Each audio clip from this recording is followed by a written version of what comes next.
Praise the Lord. கர்த்தருக்கு மகிமை உண்டாவதாக. இந்த காலை நேரத்தில் கர்த்தருடைய வார்த்தை மூலமாய் உங்கள் யாவரையும் சந்திப்பதிலே நான் மிகுந்த மகிழ்ச்சி அடைகிறேன். 118 சங்கீதம் 5 வசனம்.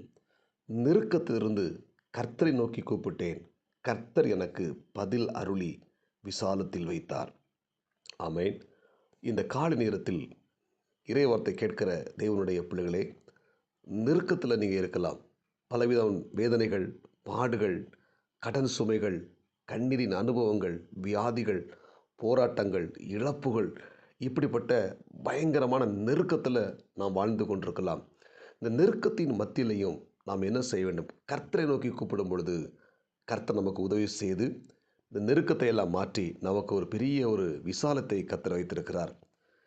யோனாவை குறித்து நாம் வேதத்தை வாசித்து பார்ப்போமானால், யோனா நினிவேக்கு போக வேண்டியவன். அவன் தர்சீசுக்கு புறப்பட்டு போகிறான்.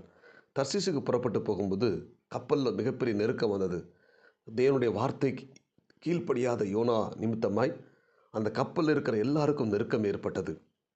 நெருக்கம் ஏற்பட்ட உடனே கப்பலில் இருந்த எல்லாரும் தங்கள் சரக்குகள் எல்லாவற்றையும் கடலில் தூக்கி போடுறாங்க. போட்ட பிற்பாடும் அந்த பிரச்சனை சால்வ் ஆகலை. இப்போது அந்த யோனாவை தூக்கி கடலில் தூக்கி போடுறாங்க. கடலில் போட்ட உடனே கடல் கொந்தளித்தது. கொந்தளிப்பு அமைதலானது. இந்த கப்பல் பத்திரமா இவங்க போய் சேர்ந்தாங்க. ஆனால் மீன் வயிற்றுக்குள் யோனா சிக்கியிருக்கிறான். அந்த மீன் வயிற்றுக்குள்ளே இருக்கிற யோனா தன் நெருக்கத்தில் தேவனை நோக்கி கூப்பிடுகிறான். ஆண்டவரே, என்னை மன்னித்து விடும். நான் உம்முடைய வார்த்தை கீழ்ப்படியாமல் நான் செய்து விட்டேன். நான் நினிவேக்கு போய் உம்முடைய வார்த்தை சொல்லணும், ஆனால் நான் தர்சீசுக்கு போயிட்டேன். ஆண்டவரே, நான் செய்த தவறை மன்னியும் என்று சொல்லி அந்த மீன் வயிற்றுக்குள்ளேருந்து யோனா விண்ணப்பம் பண்ணுகிறார். விண்ணப்பம் பண்ணும் பொழுது தேவன் விண்ணப்பத்தின் சத்தத்தை கேட்டு அந்த யோனாவை ஆண்டவர் மீனுக்கு கட்டளையிடுகிறார். கரையில் போய் கக்கி விடு என்று சொல்லுகிறார்.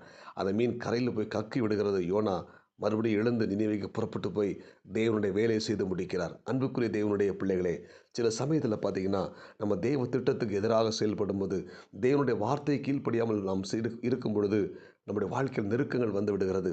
இந்த நெருக்கங்களை நாம் என்ன செய்யணும்? தேவனிடத்தில் போய் மனங்கசந்து அழுது நம்முடைய தவறை ஒப்புக்கொண்டு ஆண்டவற்றை ஒப்புக்கொண்டு நாம் ஜெபிப்போமானால் ஆண்டவர் நமக்கு நிச்சயமாக விடுதலை கொடுப்பார். நம் நெருக்கம் எல்லாம் மாறும். இன்றைக்கு இறைவார்த்தை கேட்கிற தேவனுடைய பிள்ளைகளே, நெருக்கத்தோடு கூட நீங்கள் போராடி கொண்டிருக்கலாம். வேதனைகள், கடன் பாரங்கள், சூழ்நிலைகள் வித்தியாசமாக இருக்கலாம். கவலைப்படாதிருங்கள். ஆண்டவற்றை போய் ஆண்டவரே, என் நெருக்கத்தை மாற்றும் என்று சொல்லி நாம் அவர் சமூகத்தில் ஜெபிக்கும் பொழுது கர்த்தர் நமக்கு அற்புதங்களை செய்வார், அதிசயங்களை செய்வார்.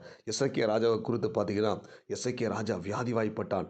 வியாதிவாய்ப்பட்டு சுவர் பக்கமாக திரும்பி தேவ சமுத்திரத்தில் அழுகிறான். தீர்க்கதரிசி சொல்கிறாரு, நீ சாக போகிற, உன் வீட்டுக்காரத்தை ஒழுங்குபடுத்து என்று சொல்லி எசேக்கியா ராஜாவை பார்த்து தீர்க்கதரிசி